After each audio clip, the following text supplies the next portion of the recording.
नमस्कार मित्रांनो, आज आपण एका अशा विषयावर बोलणार आहोत जो तुमच्या जगण्याचा दृष्टिकोन मुळापासून बदलून टाकेल.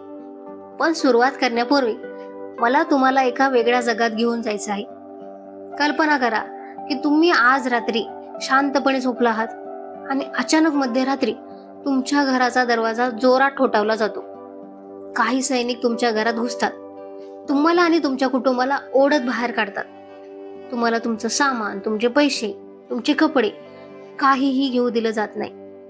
तुम्हाला एका मालवाहू ट्रेनच्या डब्यात कोंडलं जातं आणि कित्येक दिवस अन्न पाण्याशिवाय तुम्ही एका अशा ठिकाणी पोहोचता जिथे पोहोचल्यावर तुम्हाला कळतं की इथून जिवंत परत जाण्याची शक्यता 0% आहे.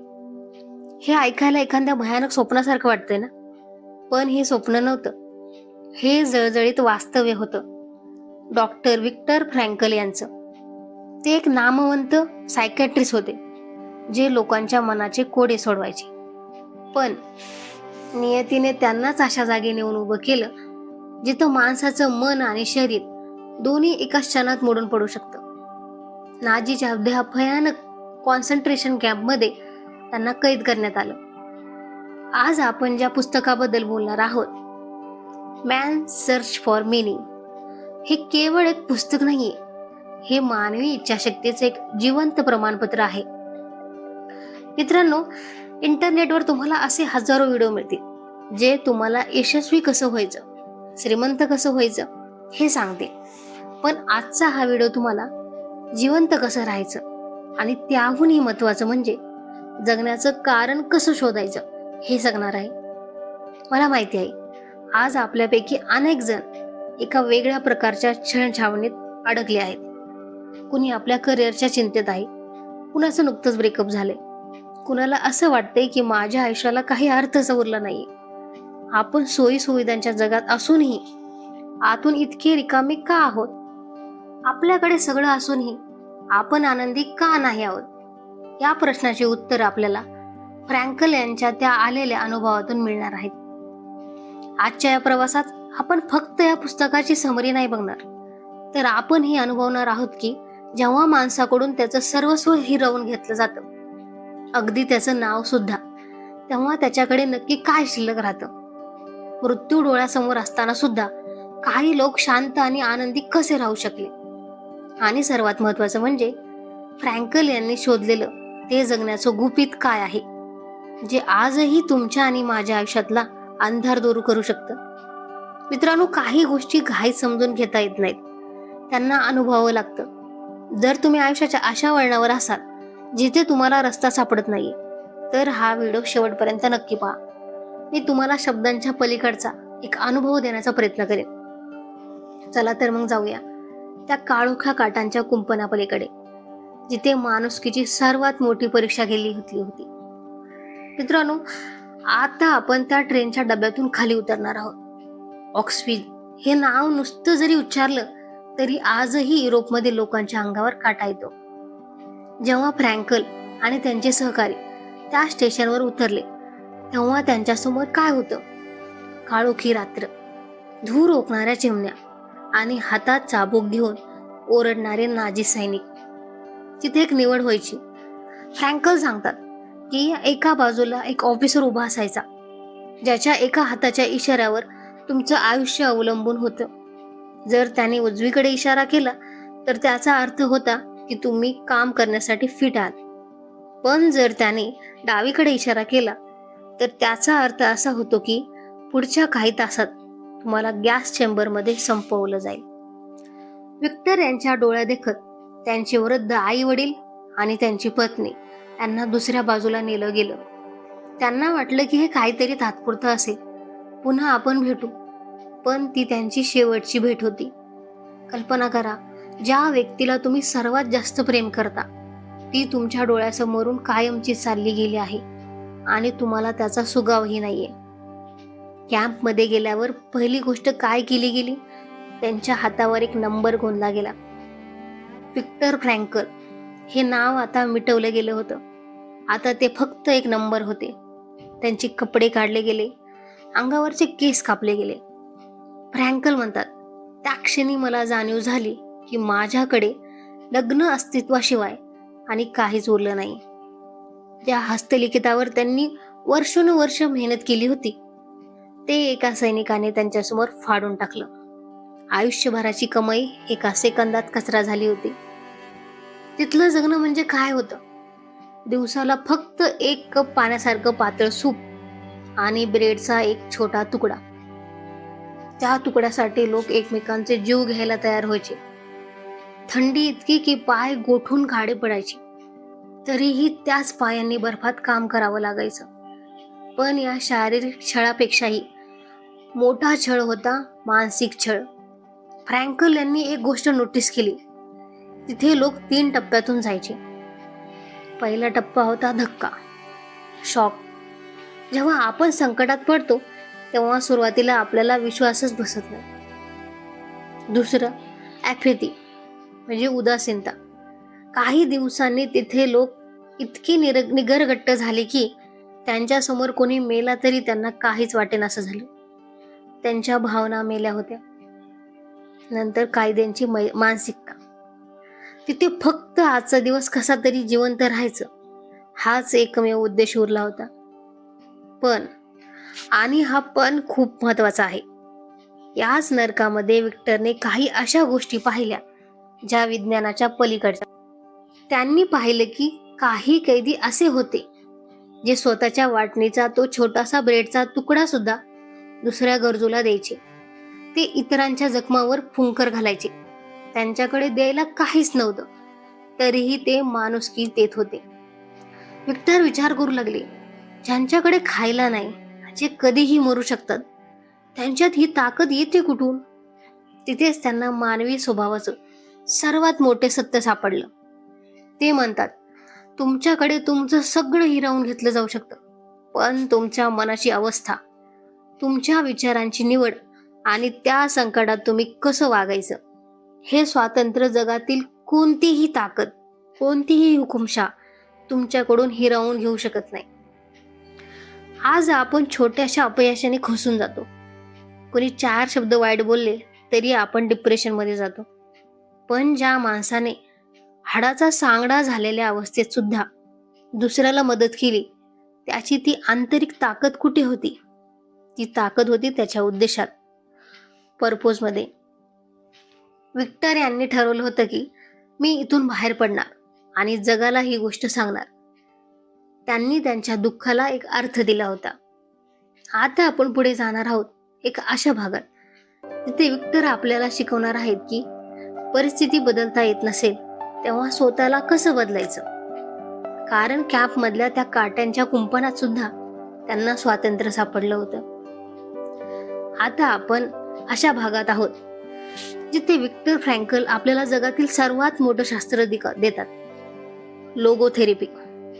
कॅम्पमध्ये असताना विक्टर यांनी पाहिले की जे लोक शरीराने धडधाकट होते ते लवकर कोसळले, पण जे मनाने खंबीर होते त्यांच्या डोळ्यासमोर जगण्याचं काहीतरी कारण होतं. ते मृत्यूला सुद्धा चकवा देऊ शकले.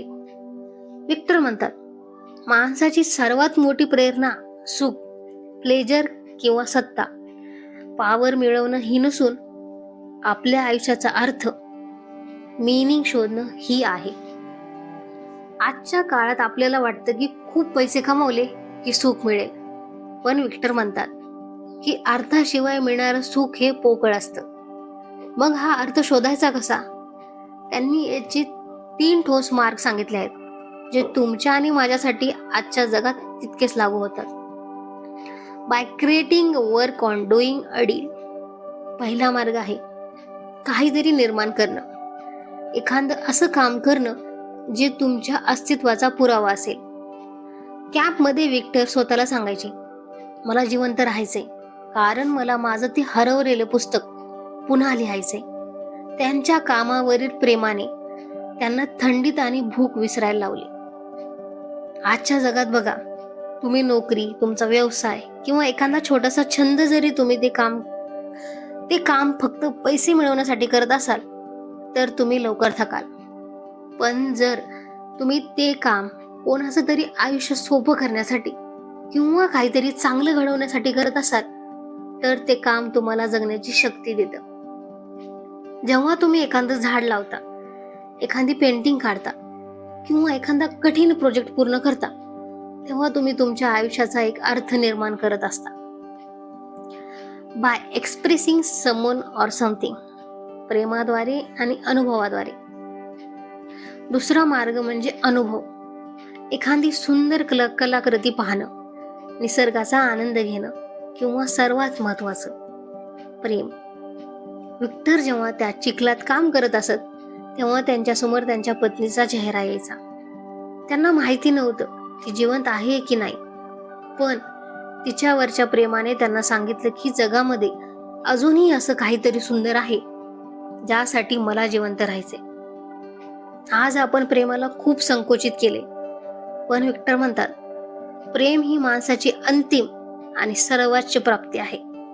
एखाद्यावर निस्वार्थ प्रेम करणं, कोणाच्या तरी प्रगतीचा भाग होणं किंवा एखाद्या व्यक्तीच्या अस्तित्वात स्वतःचा अर्थ शोधणं, हे तुम्हाला जगण्याचं सर्वात मोठं बळ देतं. जेव्हा तुम्ही निसर्गाकडे बघता किंवा कोणाशी तरी मन मोकळे बोलता, तेव्हा तुम्ही जीवनाचा अनुभव घेत असता आणि तोच अनुभव तुम्हाला सांगतो की जगणं व्यर्थ नाहीये.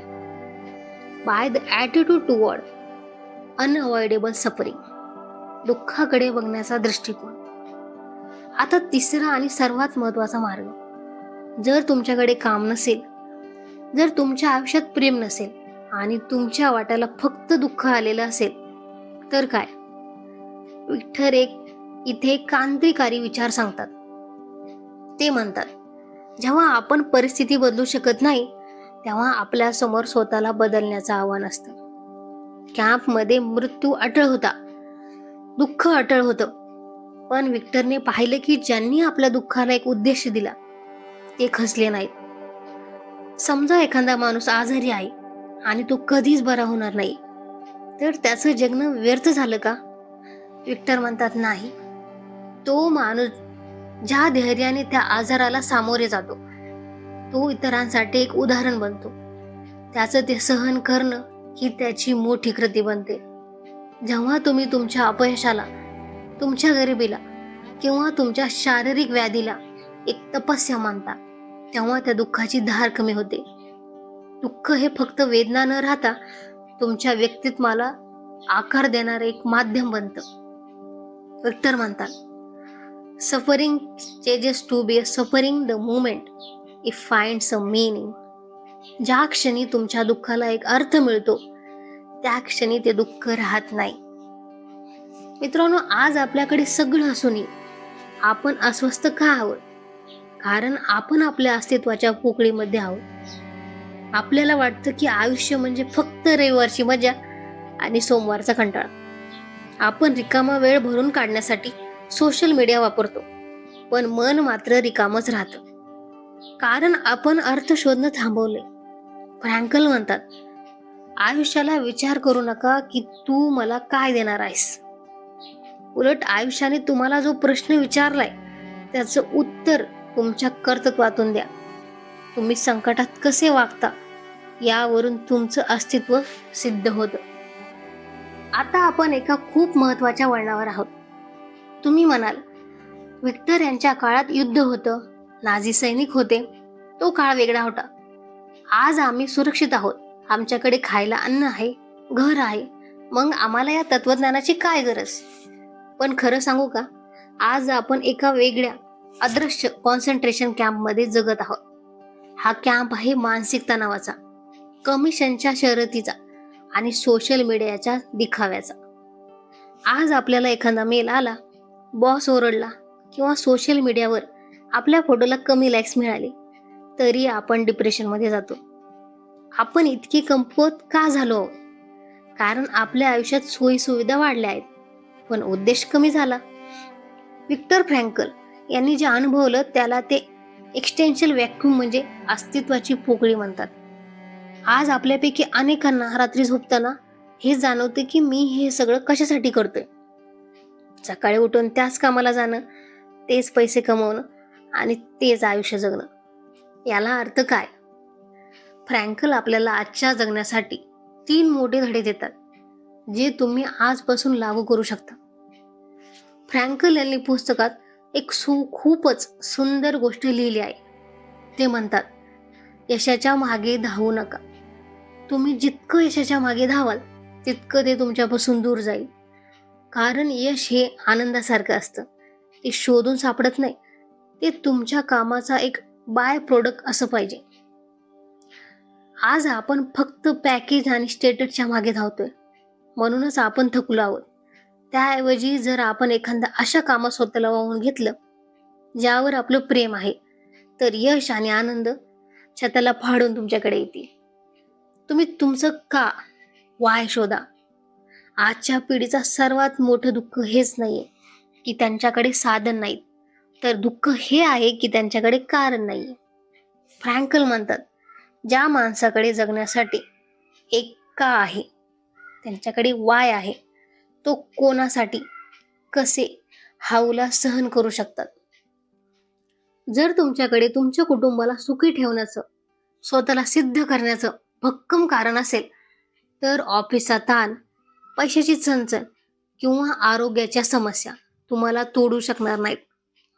आज आपण परिस्थितीला दोष देण्यात खूप वेळ घालवतो. माझं नशीबच खराब आहे, सरकार खराब आहे, माझ्या घरचे मला समजून घेत नाहीत, हे सर्व कारणे. फ्रँकल म्हणतात, परिस्थिती तुमच्या हातात नसते, पण त्या परिस्थितीत कसं वागायचं ही निवड तुमची असते. आपण आपल्या छोट्या मोठ्या समस्यांशी लढू शकत नाही का? कधीतरी मोबाईल बाजूला ठेवा आणि स्वतःशी संवाद साधा. स्वतःला विचारा, जर आज माझ्या आयुष्यात हे सगळं म्हणजे मोबाईल, इंटरनेट, पद काढून घेतलं तर मी कोण आहे? माझं अस्तित्व काय आहे? फ्रँकल यांनी आपल्याला हेच शिकवले की माणूस हा त्याच्या परिस्थितीचा गुलाम नसून तो त्याच्या निवडीचा मालक आहे.